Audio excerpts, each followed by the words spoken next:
Hello, good morning সবাইকে। সকালে ঘুম থেকে উঠে রেডি হয়ে নিয়ে প্রতিদিনের মতন আজকেও আমি চলে গেছিলাম অফিসে।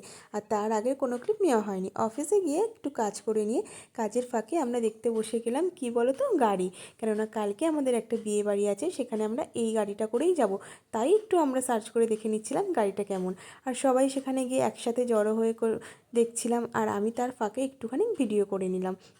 ব্যাস, আমরা যেমন গল্প করি, মজা করি, তার ফাঁকে কিন্তু আমরা অনেকটা কাজও করে নিই। যাই হোক, সবটা ক্লিপ তো নেওয়া যায় না।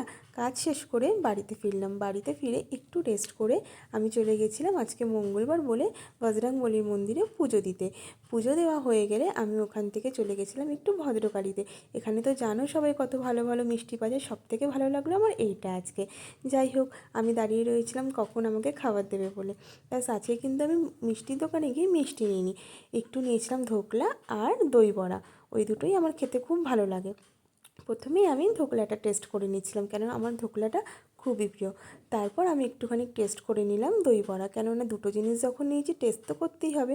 একটু খাওয়া দাওয়া করে ব্যাস বাড়ি চলে এলাম। আর বাড়িতে আসার পথে দেখলাম কত বিয়েবাড়ি, আজকে প্রতিটা বিয়েবাড়ির সামনেই গেট সাজানো। আর এসব দেখে তো খুবই ভালো লাগছিলো, চারিদিকে এখন বিয়ে সিজন। ব্যাস বাড়ি চলে এলাম। আর আজকে ছিল খুব ঠান্ডা, বাড়িতে এসে একটুখানি রান্না করে নিলাম রাতের, আর খেয়ে দিয়ে ঘুমিয়ে পড়লাম। Tata, good night. আবার দেখা হবে কালকে নতুন ভিডিওতে।